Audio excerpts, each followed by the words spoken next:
So hello everybody. We are in the startup panel over here. So we are basically used to being different.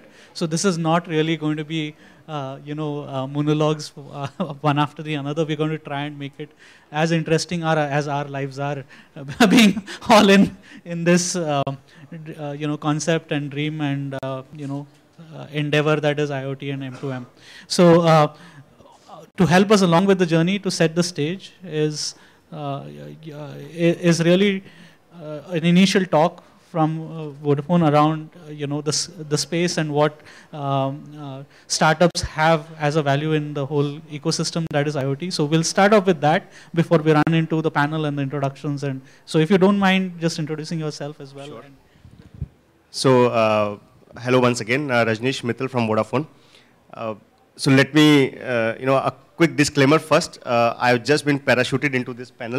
I was not, supposed to be here. I didn't plan anything. But before I go into what startups can do with us and into M2M, I have quite a bit of fascination with startups myself. When I started my career in '99, I joined a big company which is Edicent now. At the time, it was HSS. Within 1 year, I just got disillusioned. I said, no, I don't want to work in a big company. That was not really a big company. It was just 500 employees, but I said, I don't want to work there. I joined a startup myself, just 5-10 people. So I was, in India, I was the second one to join. So, I am all for startups. At Vodafone, what we have realized is, in machine-to-machine space, while we have done everything that has to be done for the connectivity part, including the managed connectivity, the M2M service platform, and all those things, while we have covered, we realize that the actual innovation in machine-to-machine is going to come from the people who are sitting here and the broader startup fraternity. We, in fact, are very proud to say that we have been conducting a lot of events, especially for the startups where we are trying to incubate their applications. We are helping startups with some sort of free trials with our SIMs, special SIMs, M2M service platforms, Vodafone Location Tracker application and stuff like that. So they can start using this. They can use our service delivery platform APIs. So we are trying to incubate these startups as much as we can from our point of view and take them along in the M2M journey. So without taking much time, I would I would want to learn from all of you in terms of what you have been doing, what your experiences have been, what sort of support you need from the broader ecosystem, including the telecom operators and the wider M2M fraternity. So back to you. Okay, cool, awesome. So already we have begun differently from all the, yes. So, this is, I promise you this is going to be, the most interesting panel that is out here. So I'll start off. So welcome to the startup world. You just got thrown into the fire, right? So I'll start off with Sriram, I guess, on the right. He said that he wants to be known as the first company in the M2M space. So we'll start off by calling him the granddaddy in this sector, and let him introduce himself and essentially what Connectum has been all about. Thanks, Vinay, for the tribute for all the gray hair you see on me. Right. So.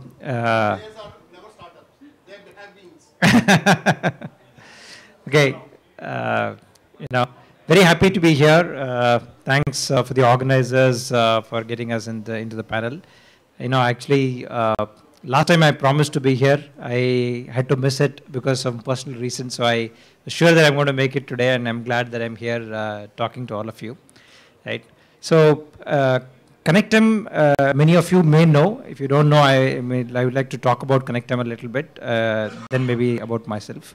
So we are perhaps the oldest player in the M2M space in the country, completing about 7 years. So I don't know whether we qualify to be in this panel any longer, but we are, right? So in the last 7 years, what we've done is we've done solutions in about 15 to 20 odd verticals. It's been a very fascinating journey, right? Doing M2M IoT solutions for India for the typical challenges you have, for which you don't find problems in the standard ready-made technology stacks available from the West. So that's been a very interesting journey. But of course, it's been dotted with a lot of challenges. connectivity when we started, it has improved now, definitely. Even the concept we had to evangelize a lot of places, right? That you can actually, tap into machines, get data, assets, bring it over a cloud, and then have somebody else monitor, 5,000 kilometers away, was a, big thing. I mean, mind you, we started before this cloud era, right? So, people just weren't used to anybody saying that I will manage this over long distance, right? Especially you go and try and tell that in a factory. They're never going to trust you to do that, stuff, right? So anyway, I think we did our bit. We developed solutions in, say, 6 or 7 areas which have been with us for quite some time. The telecom towers, and that was a growth period in India, right? We've done a lot in the building energy space, industrial space, ATMs, etc. And along the process, we have a cross-vertical platform, as many of the players here have too, right? So that's what we are focused on now. I don't want to make it as a marketing pitch for Connectem. I've been leading this for the last 5 years now. I joined them as a head of sales, and then got to be the head of the company. We're based in Bangalore. I personally come from a background of technology sales, business management kind of experience. So very happy to be doing this and building out this industry in India. Yeah, thanks. Thanks. So moving on to this side of the equation. So I've asked them to actually at least tell us one interesting fact about them in that introduction, and I tried to force my way into having them send them beforehand, but since they didn't, I'm anyway going to put them on the spot, right? So I will start with Krishnan actually.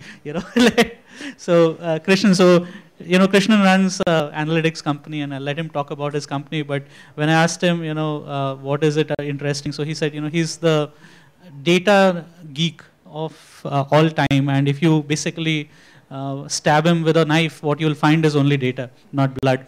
So with that, Krishna, I'll hand over to the analytics layer to take over. Hey, thanks Vinay on this. Guys, actually, morning onwards, I've been hearing on multiple panels, and we have been talking about a whole lot about connecting, about getting the data. In my parlance, actually, what I talk about this, and it's very critical, it is something called plumbing. You need to get the plumbing in order to be able to go ahead and actually get the data together. Very important, so nothing against that. But just to position ourselves, position Flutura, we are analytics, or we are more into making sense out of the massive amounts of data that is coming in. So we are very, very closely positioned. As a company, actually, in fact, I would go with whatever Bloomberg talked about us actually a couple of weeks back. They listed us as a company in the machine intelligence space. So it's about intelligence with the machines, not about actually the data and this. So we are a Palo Alto-based organization. We have offices in Houston and presence in Bangalore, which is where actually our arm is, funded from the Valley. And what we do, like what Sriram was talking about, actually, we have a platform. We have an underlying platform called Cerebra. It's a tame, sense, respond platform. But what is more interesting and important is the type of use cases that we go ahead and deploy and derive value from. Let me talk about two. One is in terms of dramatically improving operational efficiencies. And the second one is in terms of containing massive risk exposures. Let me start actually by asking a question on the risk front. Any idea which is the most disastrous incident that has happened in the oil and gas space? Any idea? Pardon me? Bhopal was actually in India, but the worst disaster that has hit the industry is the Macondo incident, the Gulf of Mexico, and the amount of actually damage that it did to people as well as for the entire aqua life that happened. BP was a $400 billion valuation company at that point in time. And today they are actually a $150 billion valuation company. and not just the recent slide in oil prices. Their slide started even before that. They spent $60 billion in getting out of that mess. Leave aside actually in terms of the valuation plans that is there. Now, if you look at a drilling bit that is going inside, and it was one of those actually things that malfunctioned and it happened. There are 28 critical sensors that are continuously emitting data. The data was always there. It is not as if actually the sensors were not there. The data was always getting monitored. There was a central, what you call as actually an operation center where they do it. But nobody was triangulating across multiple individual aspects, tying them all together to create the intelligence out of the data. That's an area that actually we go ahead and focus on. Similarly, if you look at operational efficiencies, we work with a couple of months back, we started actually work with the world's largest shipping certification authority. They close to around 35% of the ships that are there in the ocean are manned by them, certified by them for seaworthiness. And they capture every single aspect about the ship's voyage. They talk about it in terms of what is the speed at which it is traveling. They talk about it in terms of, they capture actually in terms of what is the engine revolution, what is the vibration, what is the headwind that is there, a whole lot of aspects. And the key is the business use case, where we are looking at it in terms of improving fuel efficiency of ships. Now, I am very fascinated whenever I see that Maruti ad. I don't know how many of you actually have seen this. Kitna deta hai? Okay. So this is about actually in a massively different scale of going ahead and improving, because a 1% improvement in the ship's fuel consumption, you can imagine in terms of actually what it will go on. So that's another area that we kind of go ahead and work on. I'll take other questions later. Thanks. So let me move to CP. So CP, you wanted to share about, in your startup journey, a key incident about an investor and what feedback that you got when you started an IoT company, right? So why don't you start with that? Okay. Hi everyone, my name is CP Singh. I am co-founder to Smile Group, responsible for creating technologies for MakeMyTrip.com and Microsoft, Visa. So a lot of e-ventures basically that we created. We own businesses like FashionInYou.com, Zoomtra.com, DealsInYou.com. So Smile is into e-commerce and media services, I've recently founded Smart Group, which basically is working in the M2M or IoT space. When we started, we didn't know this term kind of thing, what is IoT kind of thing. This is just for us basically last 2 years. And within this group, we are having a solutioning company which creates solutions from taking products from various other companies and create a solution for the client. And in one of the business, Cluecraft, we were basically, because we were either importing a product or we were basically trying to buy the product from a very large MNC. And every time when we go and pitch out to any consumer, so the first thing is India में जैसे कितना देती है और कितना लगेगा, वो question हमेशा पूछा जाता है. So what we saw was that India needs a home automation solution which is less than $1 lakh. And this figure is coming from R only. There is no research, I can tell you. But exactly. So this is what we saw was people loved Nano basically because of the price point, not because of the features basically. So Indians are price sensitive, and there are several products coming from China basically in the name of home automation, and there are few traders who are bringing it like full containers, but they don't realize that any day China want to basically switch off the lights in your home, they can do it, right? Forget about the large installations which are happening across the globe, but if required. So the point that I wanted to tell was that when we went to a venture capitalist, very large venture capitalist, would have done more than $1 billion investment in India or more than that. When I went to them, I said that we want to basically be into this space and I want to innovate so that made in India home automation products should be there. He said, forget it, you can't do it. I was surprised why is he saying like that. So he said, do you know that to create a thermostat Nest, it took 300. There's a team of 300 people, qualified engineers who are working across the globe to create a one single thermostat, and you want to basically create a full-fledged home automation system, forget about it. And that was the day, I'm talking around 4 months back, basically.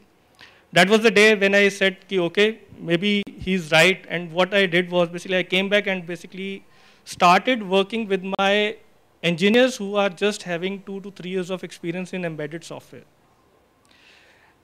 And today you can go and see out the prototypes. This is the first prototype which is ready. In record 4 months, all the sensors which needs to go into your house, which is your motion detector, your contact sensors, gas, temperature, humidity, everything with your dimmers and your relays, everything has been integrated with 3 engineers put into action with 1 mentor basically mentoring them, and the products are ready. So these are not the products which are going to go into mass production. But the challenge that I took as an entrepreneur was that I have to deliver this to India basically, no matter how much cost it takes. Definitely, I'm sure 1 engineer in US working and the 3 engineers working in India is equivalent kind of thing. So I think we have achieved of 3/100th of the cost what people would have got over there. Not that I'm saying that the product that we have created is equivalent to the Nest, basically the thermostat that they have created. But we are always, as an entrepreneurs in India, are always beaten up because if the idea is not there in US, basically, they will not try to fund in India, right? So this is the biggest challenge which a startup would face, and I think we all should be basically working because I know what India wants basically. A US cannot dictate that what India is looking for or what India should have or what India should eat or what India should drink, right? The whole idea is to basically go for what you want. If there is a requirement, for a cheap or economical home automation solution, then we should get that. Basically, whether we build it or basically do whatever, that's how basically. So that was the thing. Thank you. Thanks. So that is the perfect segue, Sohaib, for you to walk in, being the only VC on this panel. So, do I need to even ask a question? All yours. Thank you. Well, technically, we're not VC. We're a funding organization. But my name is Sohaib Grewal, and I run a young funding organization based in Delhi called Bold Ventures. And we've been around for about 8 months. And what we like to fund is companies that are sort of at the intersection of design, data, and technology. And we're a very hands-on investment organization. And what I mean by that is that post-investment, we get quite involved with the founding team in sort of building up their capacity, supporting them in the right way, to the extent of even helping them make a better product with our in-house expertise in design and data and technology. Well, it's interesting that you brought that up. And if you speak to any, and like I said, we've been looking at this for about 8 months or so, and since the very beginning, we knew that IoT was going to be one of those spaces that made a lot of sense to us. And my partners and I have some experience in the manufacturing sector and the supply chains logistics sector, as well as our design and data experience, which leads to IoT being a very nice space that we think we can add a lot of value to. So in 8 months, I don't know, I'm not too happy to say, but we haven't funded a single IoT company. We've been looking quite rigorously. And when we went out and started speaking to a lot of later stage VCs, because we come in a very early stage, we're at sort of that angel stage, that's what everyone tells us. They say, consumer, India, it's not going to work. A consumer IoT product made in India for an Indian market is not going to work. And I understand where they're coming from in certain cases, because I've seen that outside in the market as well. And in fact, the fact that you have been able to make a product for India, keeping in mind the cost factors, is quite commendable, because we're seeing the exact opposite sometimes in IoT startups. We're seeing a lot of IoT startups that are essentially just Me Too startups. They're startups that are seeing something happening in the States, especially companies at the application level for consumer. and they're just replicating it and building a new UI on top of it or a new UX on top of it, which isn't as exciting to us as something like what you're doing.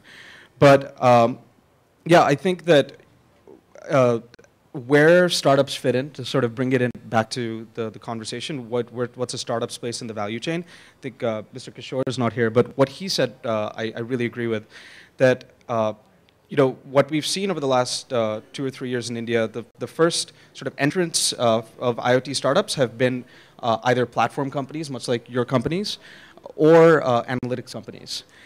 But there's a completely underserviced opportunity in the plumbing itself. And what I mean by that is companies that are doing stuff at the level of the actual data collection, at the sensor level, at the receiver level, companies doing stuff around gateways, around protocols. That's all very exciting, but we're not seeing enough of that right now. And if we're talking about bringing IoT costs down in India, that needs to happen. We can't wait for, you know, we can't wait for these 4G broadband highways and for connectivity to magically get better. Indian companies have the opportunity to actually lead for the developing world. We can't expect American companies to come up with innovations for the Indian context. We have the opportunity to lead over there. So instead of us waiting for a lot of the systemic factors to get better, I think that's what startups can really do, and they can sort of innovate around that. Is that good? Yeah, perfect. Thank you.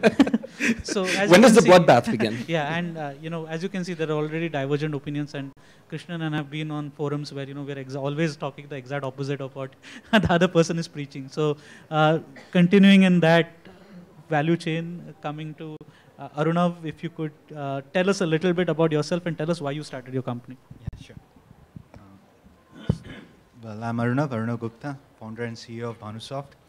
So I've been a starter of startups multiple times, so the subject is very close to me. And then the way we started initially was as enterprise IT services, enterprise solutions, particularly pertaining to customer relationships, customer experience, delivering experience through digital touch points. And that's something that we have continued to do and has been our bread and butter. But in the recent, we developed, again, a platform that was designed to allow different heterogeneous systems, not necessarily hardware systems, but particularly focusing on software systems that can come in together into the same CRM process, with the idea that consumers, the company, the objects can all be involved in the business process, can all interact in the business process as and when required.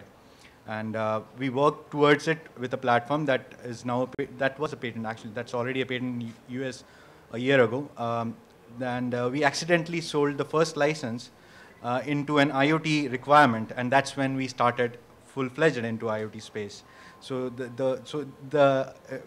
our venture into IoT has been accidental, but since that happened around a year ago, we have gone full-fledged around it. We are supporting multiple protocols to allow different, there isn't yet any standard in terms of communication protocol. We are still expecting that, but whatever standards that are, there are certain proprietary standards that devices support, proprietary devices support.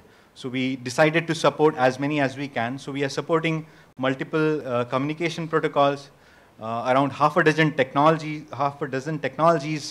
that can interact with the platform, be it your IoT devices through Android, Arduino applications, or your embedded systems or PLC controllers, all can interact with the platform. And towards the end of it, we still stick to the core of what we are doing, is making customer relationship systems, customer experience systems, or enterprise applications that now have objects as part of it. For example, we have inventory management systems and sales tracking systems that get feeds from vending machines and checkout machines, so the systems can generate alerts if a vending machine is running out of inventory, or it can track which vending machine in comparison to sales executive is performing better, and probably the company can decide to eliminate a sales executive with a vending machine.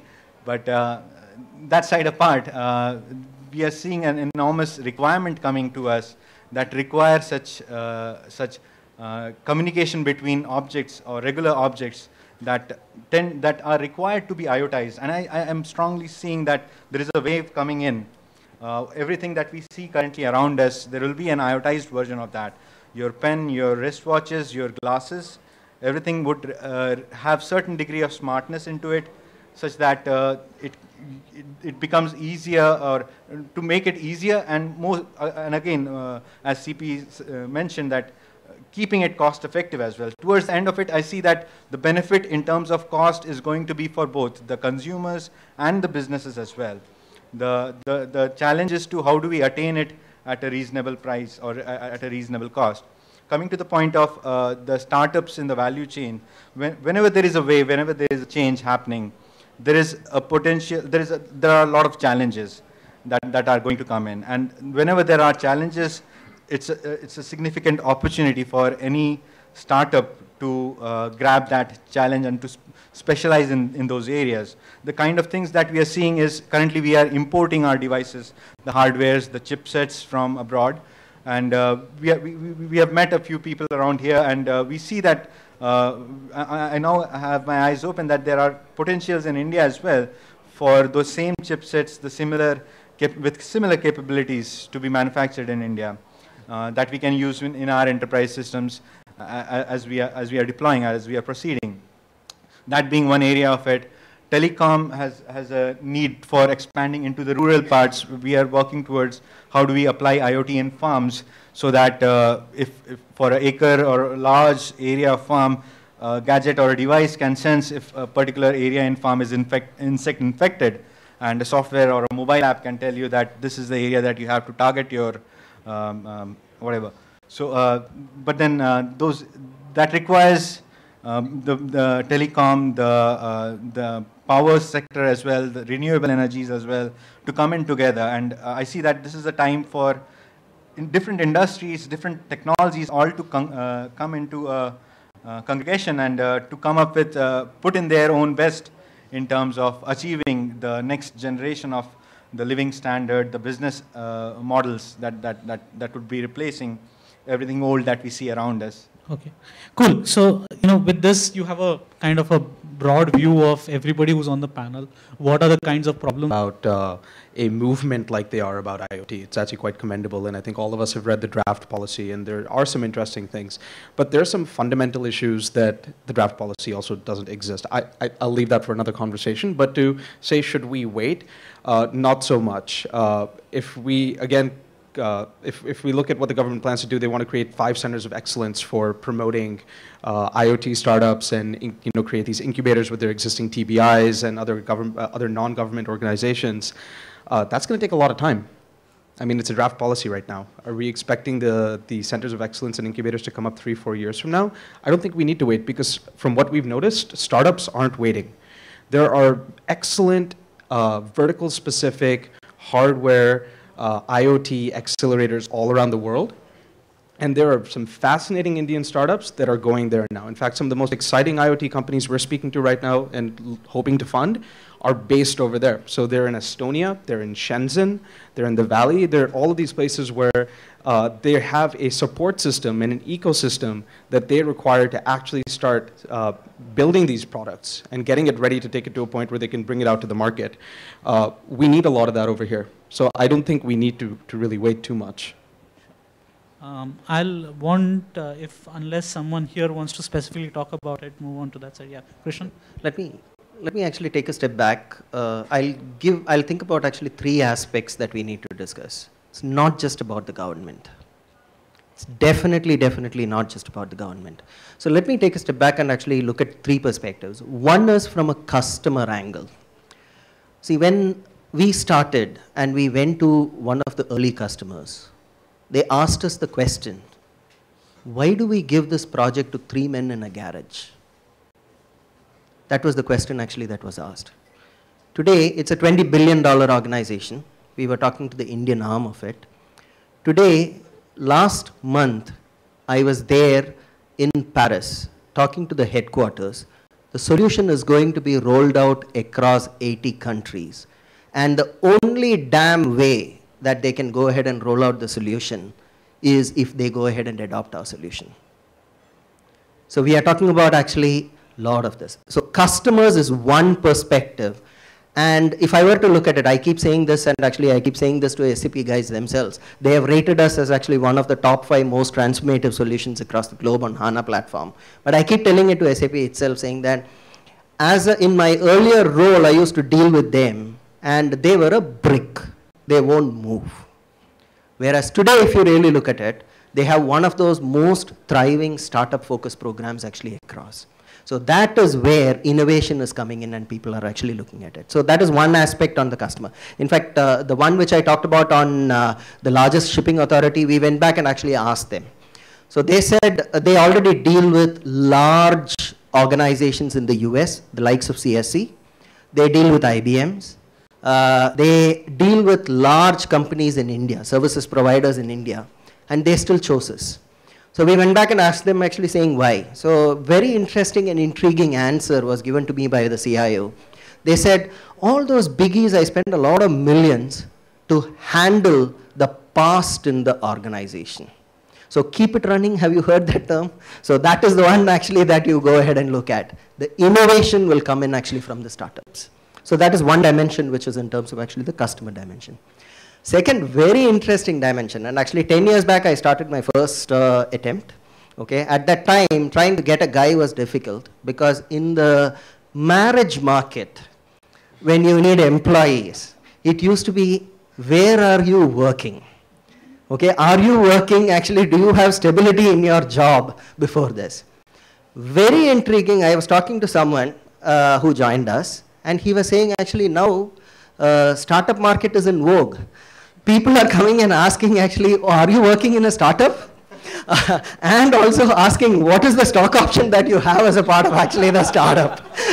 So that is a different perspective on looking at it on employees. The third aspect is where I will bring in actually the government, and not just the government, and this is actually a very serious thing. We should not wait. I am completely with Shoaib on the fact saying that we should not wait. But the interesting, I was actually part of the Thai $1 billion babies launch in Bangalore. And when Thai was speaking about it, Venki was speaking about it. Venki is actually the president of Thai Silicon Valley. He was speaking about it. He said, Facebook acquired a company in India. And after that, the amount of effort that they have to go through in terms of integrating, they are rethinking now whether actually we should acquire another company from India. This is a bad situation to be in. So definitely there are aspects, not just in terms of IoT, we are actually talking about technical aspects, but there are larger business perspectives that we need to look at while we are looking at it. Cool. So I think, great point, and I'll kind of use this to bring in Sriram again. But, the key point that is being highlighted in a sense is, starters position in the value chain. I think it's, it's such a misnomer, right? You need us, not the other way around. So, for a larger company the larger companies are going to work tomorrow what we guys are working on today, right? And we have learned that being in the larger companies. So it's not, it's something of, I heard the rant in a sense about the fact that healthcare was way down there.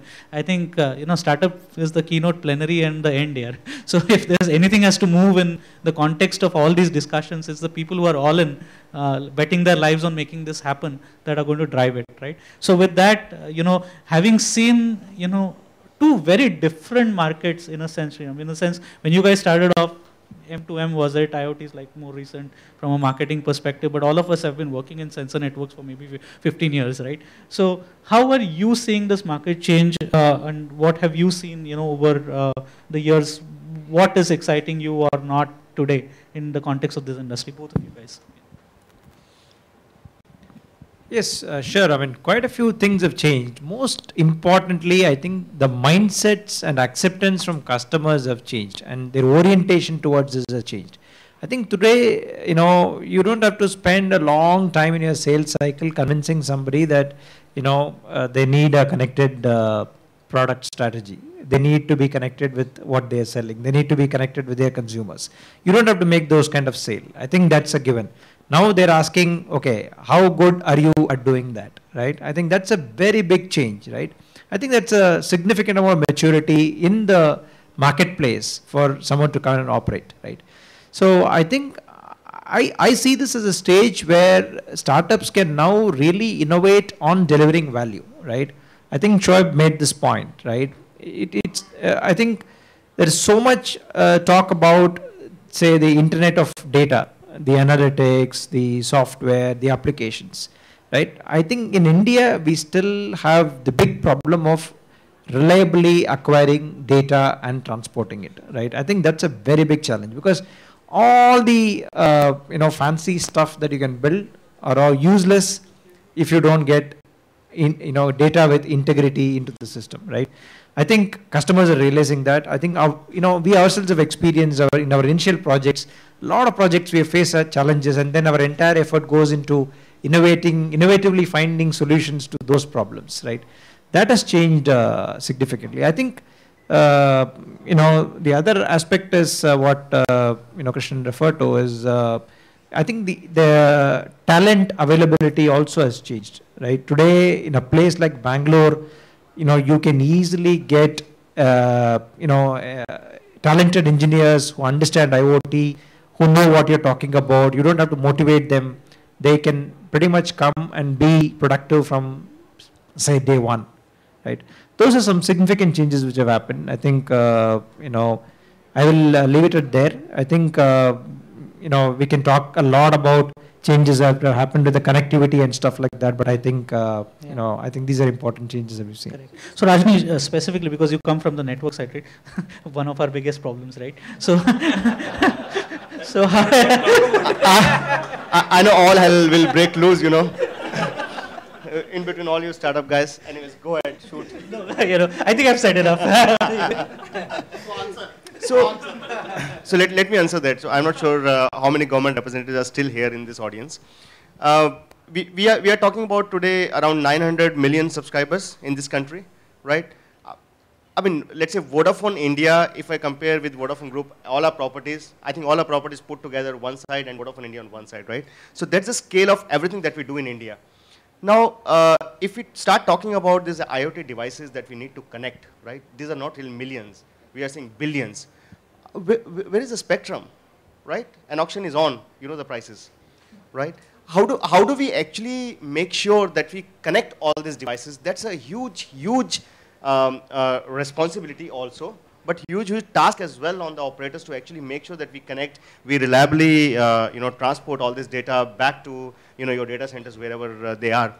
I would say, not because I'm Vodafone, but trust me, the kind of efforts that we take to make sure that we deliver these connectivity services in a cost-effective manner are top-notch. My managing director always say in our workshops that if you take the price of a Lux soap 10 years ago and take the price of a minute of a conversation 10 years ago and compare it now, you would see, our prices are going down where the Lux soaps are going up, right? So we need to find ways to make sure that these cost concerns are addressed when we talk about connectivity. Cool. So I've got the tingle of saying it's time. So we'll open up for maybe a couple of questions if that's okay with you. So anybody with any? Yeah.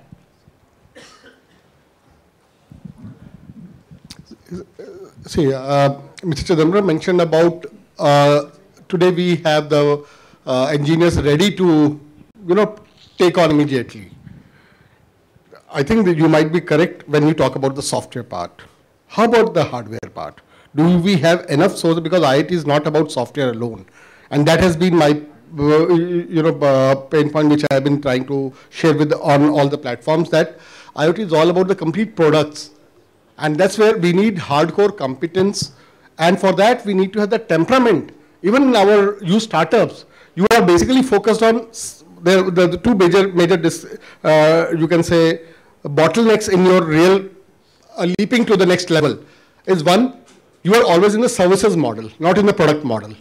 You need to move on from there. But the product model is, yeah, I understand. Yeah.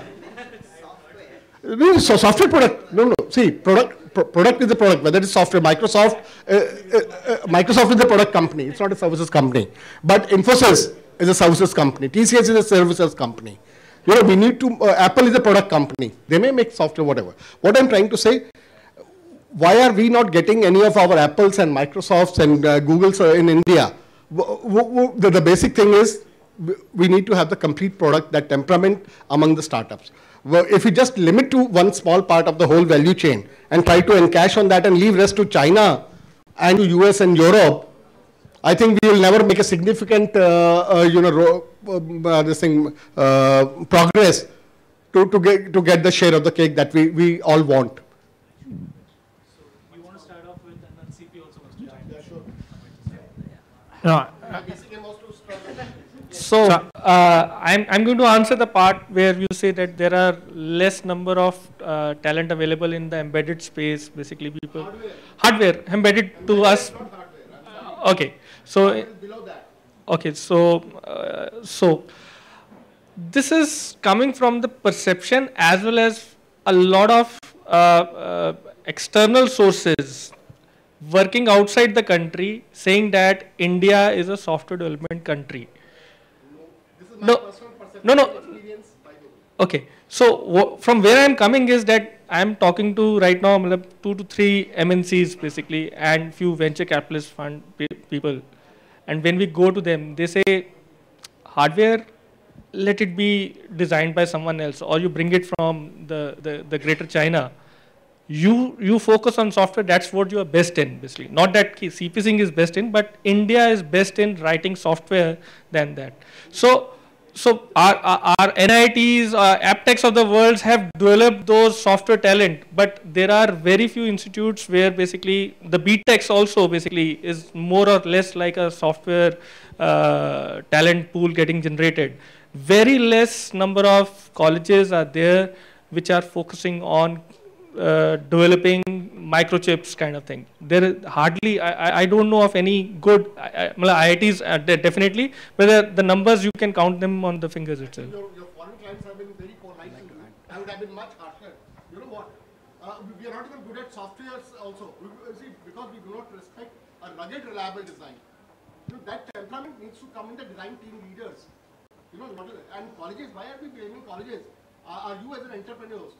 How much respect do you give when you hire an engineer to, okay, you are not trained yesterday, but okay, let me get you trained somehow or the other into hardware? You get my point? So, yeah, I would like to talk about the product and the services side for it. And since you mentioned Microsoft as a product-based company, software product-based company, I've worked for Microsoft from September 2010 till July 2012, implementing CRM system for the world's largest organizations, world largest oil company, an entire country of Philippines, implementing. Microsoft, when they got into the services mode. The product cannot stand by itself without proper services. That's the point that I'm trying to make. That there is no different, or a services company is no less than a product-based company in that regard. If you have a product, well and good, it has to be supported with good services. IoT is a space. Point taken. Yeah. Yeah, I think let's not kind of leave it. I think the observation is valid in its own extent. Yeah. I have a different perspective when I talk about product. So I think what Mr. Kishore is saying is rightly so. Let me just back him up a bit. We in IoT, I think that's one of the biggest concerns we face. In terms of the adoption, right? Everyone wants it. You know, we as Vodafone, we talk to big customers. You know, the likes of Pepsis and Cokes, and the smaller customers. Everyone wants M2M or IoT solution, right? Where we get stuck as an industry is that there is not a cost-effective device available in the country, right? What we do is we have got a lot of platforms between us, we have got a lot of software between us. Device China se aa jayega, Taiwan se aa jayega, right? And when the device comes here, the cost becomes prohibitive. You know, we are not able to do. I think that's what you are trying to say, right? The hardware, either the skills are missing. Obviously, I think skills are there. I am an electronics engineer. I studied microelectronics and those sort of stuff, but I never wanted to do that, right? So whatever the reasons are, but we are not getting that hardware piece into the country, which is a bit of a deterrent when we talk about the complete IoT proposition. Okay. So we had a little the accelerator conversation and things. So I think there are ways around it. Okay. I would beg to differ. Yeah. I think so will be the case with some of other colleagues. We like to have the hardware product, but we don't want to invest in the development of that hardware. Most of the companies over here in India do not consider the hardware development cost as a cost. I've I'm sorry, I'm not talking about any particular company, but I've talked to telcos, I've talked to other companies. They say, give me a product. But for the startups, for these companies, it requires the budget, it requires the right kind of pool, the talent pool. Acquiring that pool is not difficult. But to fund that pool is the difficult part.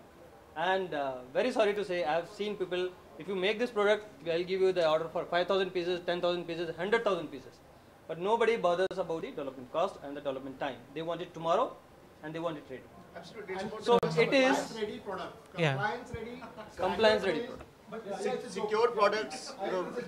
Correct. So So yeah, I mean, How much of the role is it actually for the startups? No, sorry, I'm not putting the blame on this thing. The way I'm doing it, I think if some of the startup focus on this aspect of the ecosystem, I think you will be the winner in the long term rather than the software guys. Actually, we did the profiling for it, and we tried to come up with the cost that it takes to manufacture something in India, and comparing it with the cost it takes for importing, we realized that it was easier or efficient for importing. But tell me one thing, at the end of the day, you are giving a solution to a client or a service, managed service along with the hardware. Along with the hardware. Which is your brand. Which Yep. you have ownership. Yep. Now, if something fails, okay, for software you are going to charge this much, but hardware you want all for peanuts. Why don't you give due respect to the component that, okay, in software I charge $1, like 100 rupees per month service you have, in that hardware cost, which whatever I'm recovering, I'm for a compliance ready, I'm putting 10 rupees more. so okay, I'll just kind of give you a quick sense of it, right? I want to present two perspectives. One is a big company perspective. Interestingly, in India, you get a bank loan for building hardware, you don't get it for software. Okay, that is one. You will not get working capital for building software, right? So, I mean, I'll put it this way, right? You know, it's very easy to fund a hardware, but there is a design skill efficiency, right? Hang on. So just hang on, sir. So, we have ran into this whole problem ourselves, okay, right? Because an IoT, it's like, let's look at it. What is special about IoT? We have all spoken about it. When it goes back to something like how IBM was formed, right? There was a sales guy who realized that tabulating, recording, and computing are three different business lines. Let's put it together, and that I can build a company around it. IoT is 8 or 9 of these different skills that we are trying to put together to build a company, right? Now, some of these skills, right, can exist in abundance. Some of them will be scarce, and hardware is in a sense that bucket, right? Having said that, right, and having hammered our heads against this problem a little bit, we come in from a software oriented background, though from the embedded side as well. We had to build our own appliances, and in our booth you will find 2 appliances that are designed and developed by us, right? Where we were in a position to offer a value proposition to the customer, saying this plus the platform, you will finally get a total price point as a product which makes sense. We were even more luckier in the fact that we had a VC, and Krishnan share one of those VCs. So, who basically did not immediately put a lockdown on, hey, what the heck are you guys up to, right? So, the point is, it requires strong founders to basically say, hey man, allow me this indulgence for a few months, right? And while you basically kind of show the fact that, the results will come in. So acknowledging the point that hardware, is something that I would say there are, just to give you, there are at least 200 IoT companies in India today, and I think 75% of building hardware. I'll not be wrong on that number. If I'm correct, the VC will probably knows better. Okay, so this is changing a lot as well. So one small addition. 60% of them are in healthcare. So it's not solving. It's yeah. So there he has a better perspective. That No, one small addition to the point. I just wanted to actually bring this saying that startups are all about hope. And if you were to ask me, I ran a startup actually 10 years back. I ran a startup. I started Flutura actually 3 years back. If you were to ask me in terms of that hope, my hope of a hardware startup succeeding in India, as I stand today, it is 500 times what it was earlier. It could be in healthcare. You look at a Goki. You look at a company called GetActive. If you step around and actually start looking around, these are not even talking about industrial products. These are talking about actually consumer products which can stand their ground against international competition of a Fitbit or something. It is possible to design these, and it is possible to design these in a much, much more cost-effective manner. So to me, I would live in hope. I am not in hardware, so sorry about that. But to me, I live in hope in terms of saying on that note, positive, let's hand it over back to the conference organizers to move the agenda. Thank you so much, everybody.